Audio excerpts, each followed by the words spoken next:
Hello student, आज के इस वीडियो में हम क्लास 10th की वर्कशीट नंबर 38 को डिस्कस करेंगे। तो आज का जो हमारा टॉपिक है वो है ऊंचाई एवं दूरी। ठीक है, तो सबसे पहले हम देखते हैं कि हमने पिछली वर्कशीट से क्या क्या सीखा है। तो यहाँ पर बोला गया है 3 सवाल हमें पूछे गए हैं। ठीक है, पहला है संलग्न त्रिभुज में एंगल बी की सम्मुख भुजा है। तो एंगल बी हमारा 90 डिग्री है, तो इसके सामने वाली भुजा जो है वो कर्ण कहलाती है, मतलब कि हाइपोटेनस कहलाती है। ठीक है, और सेकंड है एंगल सी की संलग्न भुजा को, एंगल सी हमारा अगर ये है तो इसकी संलग्न भुजा होती है हमारी इसके साथ वाली बी और सी, इसको हम क्या बोलेंगे, आधार। ठीक है, इंग्लिश में बोलते हैं बेस। और तीसरे में पूछा है एंगल सी की सम्मुख भुजा को, सम्मुख मतलब इसके सामने वाली भुजा जो ए बी है उसको क्या बोलेंगे, लंब बोलेंगे, यानी कि हिंदी में इंग्लिश में कहेंगे इसे परपेंडिकुलर। ठीक है, तो ये तीनों चीज़ हम पिछली वर्कशीट में पढ़ चुके हैं।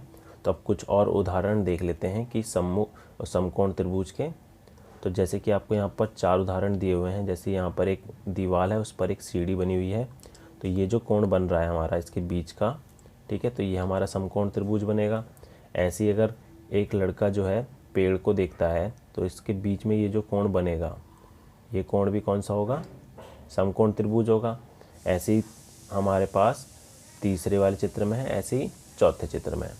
तो हमारे पास बहुत से ऐसे उदाहरण होंगे डेली लाइफ में जो कि राइट एंगल ट्रायंगल बना रहे होंगे। ठीक है, तो आज हम जो पढ़ेंगे वो पढ़ेंगे कि उन्नयन कोण, एंगल ऑफ एलिवेशन क्या होता है, ठीक है, और अवनमन कोण, एंगल ऑफ डिप्रेशन क्या होता है। तो आइए इसको अच्छी तरीके से समझते हैं। तो अब देखते हैं कि उन्नयन कोण, एंगल ऑफ एलिवेशन क्या होता है।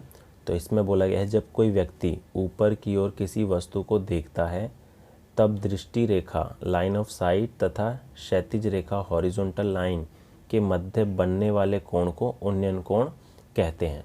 तो बेसिकली क्या है, जैसे कि अगर यहाँ पर कोई वस्तु दे रखी है, जैसे ए और बी, ये कोई चीज़ है, माना कि एक कोई टावर है, ठीक है, और कोई पर्सन उसके टॉप को देख रहा है, तो इसके बीच में जो एंगल बनेगा, ठीक है, ये जो एंगल बन रहा है ये हमारा एंगल ऑफ एलिवेशन होता है, जिसे हिंदी में बोलते हैं उन्नयन कोण। ठीक है, तो ये जो होता है हमारा उन्नयन कोण नीचे से जब हम ऊपर देखते हैं, ठीक है, नीचे से जब ऊपर देखेंगे तो ये जो कोण बनेगा हमारा उन्नयन कोण होता है। तो इसको अच्छी तरीके से समझने के लिए एक और एग्जांपल देख लेते हैं। अब जैसे कि यहाँ पर है एक बच्चा जो है एक पतंग को देख रहा है, ठीक है, तो उसकी आँखों से जो लाइन जा रही है हमारी, ये तो हमारी हॉरिजॉन्टल लाइन हो जाएगी। ठीक है, और ये जो बच्चा पतंग को देख रहा है ये लाइन ऑफ साइट हो गई, और इसके बीच में जो एंगल बनेगा, ये वाला जो एंगल बनेगा, ये हमारा कौन सा एंगल कहलाएगा, एंगल ऑफ एलिवेशन। ठीक है, उन्नयन कोण कहलाएगा। तो आपको समझ में आ गया होगा कि उन्नयन कोण क्या होता है।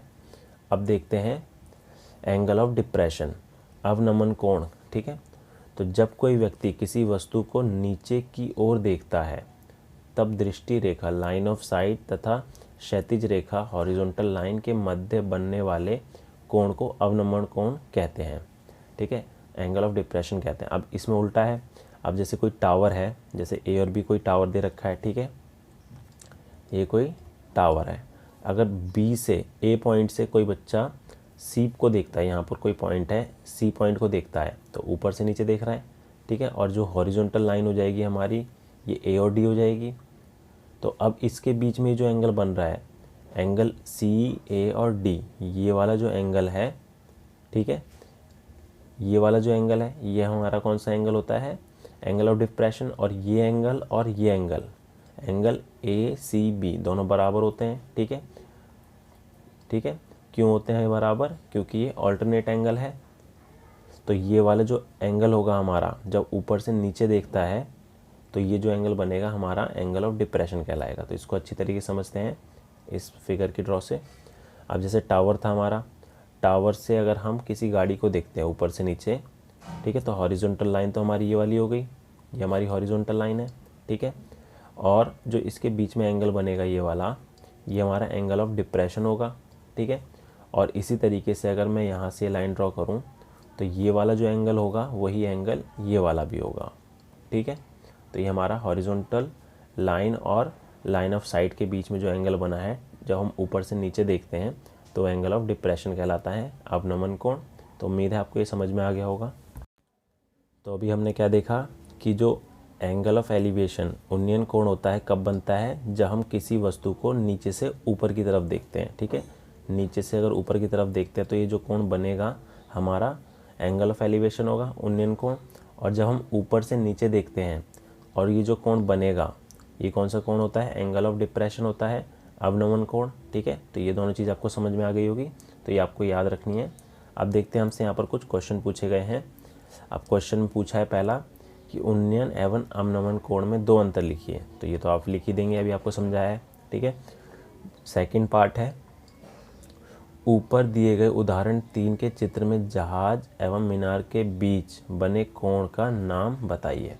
तो अब देखिए यहाँ पर उदाहरण नंबर 3 दे रखा था, उदाहरण नंबर 3 है, इसमें बोला है जहाज और मीनार के बीच में बने कोण का। ठीक है, ये वाला कोण, तो ये हमारा उन्नयन कोण होगा या अवनमन कोण होगा। ठीक है, अगर हम यहाँ से ऊपर देखते हैं, जहाज से इसके टॉप पे देखते हैं नीचे से ऊपर, तो ये कौन सा कोण बनेगा हमारा, एंगल ऑफ एलिवेशन, उन्नयन कोण बनेगा। ठीक है, तो अब अगला देखते हैं, तीसरा है निम्न कथन के लिए नामांकित चित्र बनाइए। तो हमें यहाँ पर इसका चित्र बनाना है। तो इसमें बोला गया है समुद्र तल से 65 मीटर ऊपर स्थित बिंदु से बादल का उन्नयन कोण बीटा तथा समुद्र में बादल की परछाई का अवनमन कोण अल्फा है। बादल की कुल ऊंचाई 518 मीटर है। तो अब इसमें ये बोला है कि समुद्र तल से, ठीक है, तो जैसे माना कि ये हमारा समुद्र तल है। ठीक है, तो समुद्र तल से कितना बोला है, 65 मीटर स्थित ऊपर बिंदु पर। तो 65 मीटर हमारा ये हो गया, 65 मीटर हो गया। अब समुद्र तल की बात हुई है तो समुद्र तो हमारा ऊपर ही होगा ये। ठीक है, और ये हमारा तल है, समुद्र तल। ठीक है, तो यहाँ से लेके यहाँ तक की जो पूरी ऊंचाई दे रखी है 65 मीटर का कोई बिंदु है, ए ले लिया। अब यहाँ आगे बोला है इस बिंदु से बादल का उन्नयन कोण, तो बादल हमारा ऊपर होगा। ठीक है, तो बादल का जो उन्नयन कोण बन रहा है ये, ठीक है, यहाँ से ये सीधी लाइन हो जाएगी। ये कितना बन रहा है हमारा, ये बन रहा है बीटा बन रहा है। तथा समुद्र में बादल की परछाई का अवनमन कोण, तो परछाई बादल अगर यहाँ है तो परछाई यहीं होगी कहीं। ठीक है, तो इसका जो कोण कितना बन रहा है, अवनमन कोण जो है, अगर इसको यहाँ से देखते हैं तो कितना बन रहा है कोण, अल्फ़ा बन रहा है। तो अगर ये पूरा अल्फ़ा है तो ये हमारा अल्फ़ा हो जाएगा। ठीक है, तो और ये बोला बादल की कुल ऊंचाई जो है 518 मीटर है। तो इसकी कुल ऊंचाई कितनी है, 518 मीटर। तो बादल की समुद्र तल से हमारी ऊंचाई इसकी हो जाएगी। तो ये हमारा इसका चित्र बन जाएगा।